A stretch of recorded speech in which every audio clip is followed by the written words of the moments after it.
poll there published last night, a very widely watched poll because it's tended to be accurate over the years, showed Kamala Harris actually winning by 3 percentage points. Whatever happens this week in the result of the US presidential election, it will certainly feel like an era-defining political moment. We'll look at the moments that have defined American political and societal history with the team that's been capturing them through photographs for the last 80 years shortly. First, though, let's get the mood on the ground ahead of that big vote, which, of course, is already underway with some early voting. Let's speak to Gerard Baker, the Times columnist and editor-at-large of the Wall Street Journal. Hello to you. Hello, thanks for having me. Very nice to speak to you. I mean, everyone's been obsessing about these opinion polls. What's the latest? Well, it's surprise, surprise, Adam. It's both a mixed bag and supposedly it seems very, very tight. There's been a lot of attention in the last literally 12 hours since the publication of a poll in Iowa. Now, Iowa was one of those states that wasn't in any way expected to be a swing state. Donald Trump won it by 8 percentage points and thought it'd be a very comfortable Republican state. But a poll there published last night, a very widely watched poll because it's tended to be accurate over the years, showed Kamala Harris actually winning by 3 percentage points. This has sent political world over here into a kind of frenzy of excitement. Is it really possible? If it's true, it means she would be sweeping states that weren't even included in the swing states, as well as winning the swing states.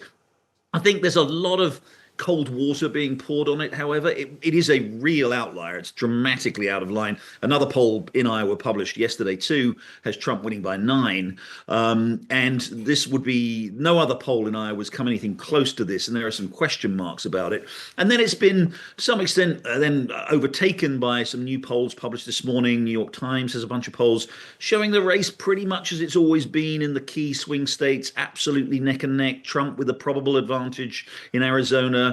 Harris a little bit up in some of the other states. Look, I mean, we're now at the stage. By the way, you talk about early voting, Adam. Almost half those who are expected to vote will now have voted. Almost all states have early voting here, and people take advantage of that in great numbers. So we're really now into kind of the final sort of people scraping around the bottom of the barrel for whatever remaining votes are out there. And it's going to be one of those elections, where for once in a lifetime, Adam, we're going to have to just literally sit and wait until the results come in because, the polls just don't give us any conclusive answers. And how much trust? I mean, you've been in America for a long time at the Wall Street Journal and everywhere. I mean, how much trust should we put in American polls? I mean, they don't have a great record. I mean, we could be in for a bit of a shock, couldn't we? Yeah, no, that's exactly right. I mean, the polls in 2016 and 2020, first time Trump won, obviously, second time Trump lost. On both occasions, they significantly underestimated his votes. The final polls in 2016 had him losing to Hillary Clinton in the popular vote by 4 to 5 points. He lost in the end by 2 in the popular vote and, of course, 1 in the Electoral College because of the peculiarities of the American system here. In 2020, against Joe Biden, the final polls had him 7-8 points down against Joe Biden, and he lost by 4.5. And of course, he lost in the Electoral College too that year. So that pattern of overstating Democratic support by 2 to 3 points is very much on people's minds. If that's true again, and there's pretty good reason. But then in the midterms in 2022, they got it wrong the other way. Not quite, actually. That's interesting, because I know that's the sort of common view. I've looked at that. What happened in 2022 was there was a lot of interesting, very Republican-friendly polls that were included in those averages. There was a kind of, some people think it was a deliberate campaign to kind of swing the vote.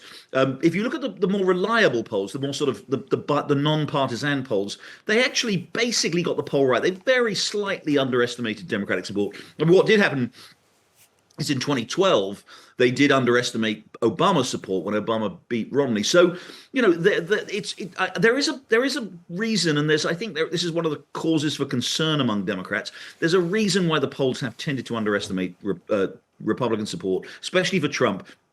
a lot of Trump supporters are literally the kind of people who don't really want to speak to people from pollsters. They think it's all a kind of it's all a campaign to sort of somehow, but hurt Trump, and it's all a sort of a deep state campaign. And they're quite hard to reach. The polls in the New York Times this morning, the man who does the polling for them acknowledges that they had a much lower response rate among what they think of as likely Republican voters, Republican white voters in particular in some of those states. So I think, again, that of course it's possible. I think possible the polls could be exactly right. It's possible they could be underestimating Trump again. It is, of course, possible. As you say, they could be underestimating the Democratic vote. And we've seen, as you say, the larger point is these polls have not been reliable in the last 3-4 campaigns here. So again, that's why we have to wait on the night and see what the numbers actually show us. Gerard Baker, stay on the line with us, because we want to bring in John Pienaar, of course, Times Radio's Drive presenter. John, you're in Pennsylvania. I think you're in Washington, D.C. as well later on this week. Yeah. We're just talking about the polling there. What are you seeing on the ground in Pennsylvania? Not the polling, but what's the feeling for you, about how this is going to go? Well, I mean, a lot of that is going to depend on who you're talking to and where. So right now, Kate, me and my elite crack Times Radio team are barreling up the Pennsylvania Turnpike towards a Trump rally a little bit later on in a town called Lititz. And what you're going to get there is going to be an eyeful and an earful of MAGA mania. Just the distilled product of devotion to Donald Trump. Now, go somewhere else, like the city of Philadelphia behind us, where we're staying for a couple of days. It's going to be different. Philadelphia is as blue as it gets, and there's going to be a difference in the mood again, depending on where you are, who you're talking to. Because by all accounts, all you see and you hear and you read, Kate, is that the ground game of the Democrats is pretty good. They've got plenty of staff, they've got plenty of money to hire staff, they've got plenty of volunteers. They've got the people out knocking on the doors, posting, just keeping up the contact and getting people out come to live. But the Republicans, from all you hear in different places, it's very different. Of very, very quiet stations where you get a couple of party workers not doing a huge amount. That can be illusory, can't it? Yeah. Because a lot of the Republicans are not going to be the kind of people who make an enormous amount of noise. Maybe they don't need to be whipped up a lot of the time. Maybe they're just quietly, not like what the people we're going to see very soon at this rally, maybe they're just quietly going to do what they want to do, which is to put in the guy that they want in the White House, because he kind of echoes their deepest feelings, their deepest instincts, their loves and their hates, and without for them a huge amount of fuss. So it's a big country, a lot of people, and different moods in different parts of the country. And when you overlay that on the polls, pretty much, for what it's worth, which is little, made up my mind, we just don't know. We just can't know, until the votes, the final votes start coming in, and you start seeing the blue and the red stacking up in those columns. The Iowa poll today, absolutely fascinating. It's a bit like seeing that Sunderland is going to vote Tory, but that could just be way out there. It could mean very little or nothing come the moment.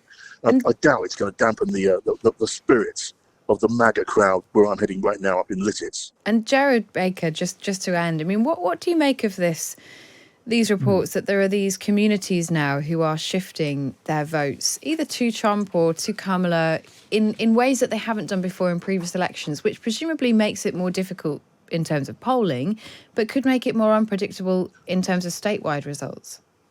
Yeah, that's right. I mean, I'd say a couple of things. First of all, it is true, and John's right, the Democrats have typically had an advantage in the get out the vote operation, as they call it. They're much better organized in many of these states, and that could be a factor.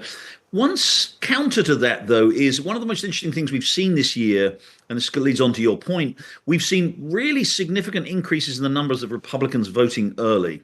In 2020, partly because Donald Trump said early voting was a kind of a scam and advised people against it, Republicans were massively outnumbered in early voting by Democrats. Democrats, again, tended to be more organized. They would get their people to the polls in that 2 or 3 weeks when the open window when you could vote. This time around, all the data we have, and as you know, in most states, people register as either Republicans or Democrats or independents.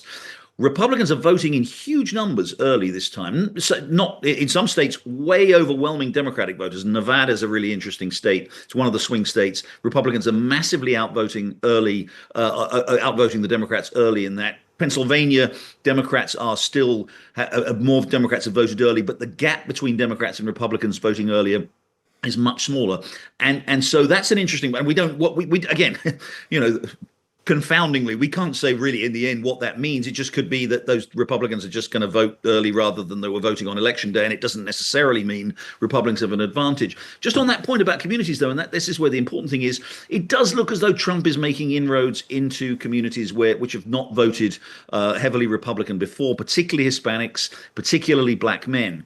And though now traditionally those people have not turned out in huge numbers, and we will have to see whether they do.